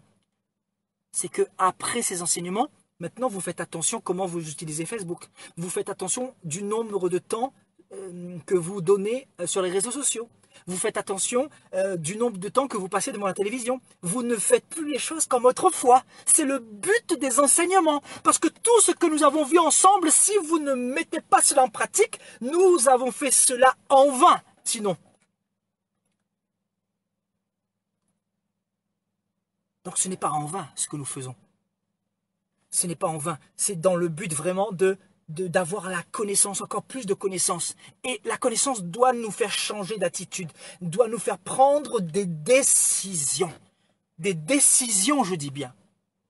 Donc, dans le confinement, confinement est égal isolement, est égal chambre, est égal secret. Dans le confinement, nous sommes plus aptes à prendre des décisions pour l'avenir. C'est-à-dire revoir nos priorités. Revoir nos priorités. Quelle est ta priorité aujourd'hui après ce confinement? Après ce que tu viens de vivre? Après tous les enseignements que tu as reçus? Après tout ce temps que tu as passé dans la présence du Seigneur? Quelle est ta priorité aujourd'hui? Quelles sont tes priorités pour l'avenir? Nous avons parlé de l'esprit de la prophétie. Jésus qui annonce ce qui va arriver. La Bible dit que l'humanité entière va être pucée. Il va y avoir une puce bientôt injectée sous la peau, sous la main droite ou le front de toute l'humanité. Et il n'y a que les enfants de Dieu, les chrétiens véritables, qui vont échapper à cette puce-là. Parce que nous allons partir à l'enlèvement de l'Église avant cette prophétie-là. Donc Jésus a déjà tout annoncé. Donc quand tu es au courant de tout ce que Jésus a déjà annoncé, ben, tu te prépares en conséquence. Donc c'est quoi ta priorité aujourd'hui en sachant toutes ces choses-là? Et si je fais ce direct, je vous dis, c'est parce que je suis inspiré à le faire. C'est parce que on doit faire un bilan. C'est ça en fait le message. On doit faire un bilan aujourd'hui, mes frères et sœurs dans le Seigneur. Quel est le bilan que tu fais de ce temps de confinement? Et je dis ça, mais personnellement, comme disait un frère en Christ, moi le confinement, c'est vrai que avant ce confinement, bon, j'ai ouvert ma société l'année dernière, j'ai eu un peu de travail en fin d'année, c'est pour ça que j'étais moins dans la présence du Seigneur, on va dire, un petit peu moins. Mais j'ai toujours été avec le Seigneur, toujours en communion, toujours dans la méditation. C'est tous les jours je suis connecté, même quand je suis au travail, je suis connecté tout le temps. Vous comprenez? Ce que je veux dire par là, c'est que nous, les enfants de Dieu, nous avons toujours été confinés au final. Moi, j'ai toujours été confiné. Vous ne me verrez pas sortir à Paris. Je suis à Paris régulièrement. Vous ne me verrez pas aller sortir pour me balader, pour aller faire les magasins. Je n'aime pas ça. Je n'aime pas où il y a la foule, c'est la distraction, tu te balades, c'est la vanité, les gens comblent leur temps par le vide qu'ils ont dans leur cœur, ils n'ont pas Dieu, donc forcément ce vide-là doit être comblé, vous comprenez? L'homme doit combler le vide qui est dans son cœur, et il va le combler par quoi? Ben, par les achats compulsifs. Les achats, tous les mois tu fais les magasins, tous les mois tu fais les magasins, mais mon ami, tu as un problème. Je ne te dis pas que c'est un péché. Je ne te dis pas que c'est un péché, mais c'est que tu as un problème.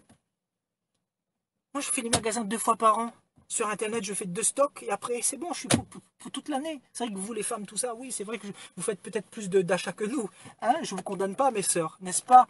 Mais soyez simples, ne soyez pas addicts, soyez modérés dans ce que vous faites et comprenez quelle est la volonté de Dieu. Priorisez votre temps dans la présence de Dieu. Cessez de gâcher votre temps qui est si précieux, votre temps qui est la chose la plus précieuse que vous pouvez avoir.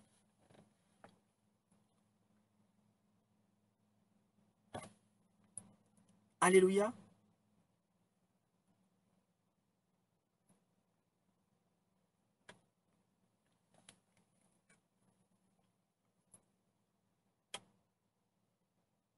Donc les magasins, le commerce, tout ça, on va en parler là demain soir, normalement par la grâce du Seigneur, je dis bien, par la grâce du Seigneur. Ça sera ou demain soir ou dimanche, mais peut-être ce sera demain soir. Voilà, si je suis en forme, il y a la continuité sur la puce RFID demain. La puce, la marque de la bête, le 666 demain soir, à partir de 20h30, heure de Paris. Nous allons continuer, nous allons développer. Je vous assure, il y a beaucoup de richesses dans la parole de Dieu que nous allons recevoir là. On va parler du commerce, le commerce.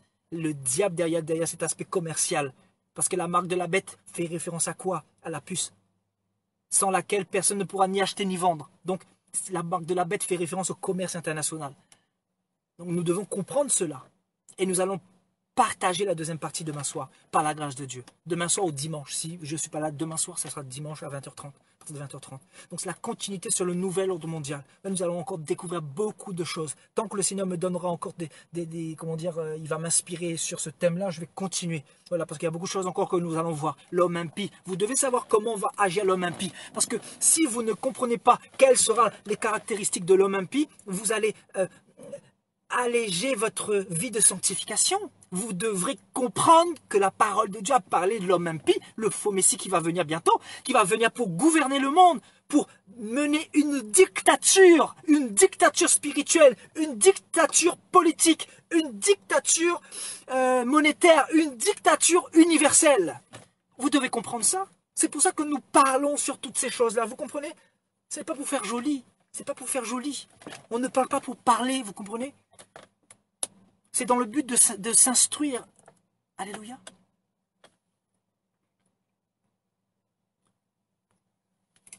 Vous voyez donc, aujourd'hui on n'est plus apte à prendre des décisions qu'on n'avait pas hier. On n'était pas apte avant le 15 mars, avant le confinement. On n'était pas apte à prendre des bonnes décisions, des bonnes initiatives pour la suite, pour le futur. Des décisions par rapport à un péché, par exemple, aujourd'hui, avant le 15, ben pour toi, c'est la masturbation, voilà, bon, ben c'est un péché, oui, mais bon, tu as le temps de te repentir. Donc voilà, on va faire, prendre encore du plaisir, tout ça, mais après le confinement, après tout ce que tu as entendu, là, tu prends des décisions, tu es apte à prendre des décisions, tu es encouragé à prendre des décisions, tu es reboosté pour prendre des initiatives pour ton avenir, parce que c'est ton avenir qui dépend de toutes les décisions que tu vas prendre aujourd'hui. Ton avenir dépend, écoute-moi bien, ton avenir dépend des décisions que tu vas prendre aujourd'hui, mon ami.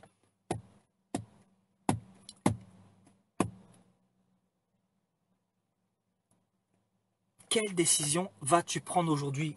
Quelle décision as-tu pris pour ton avenir? Est-ce que tu feras partie de ceux qui vont accepter qui vont prendre la marque de la bête? Est-ce que tu fais partie de ces personnes-là?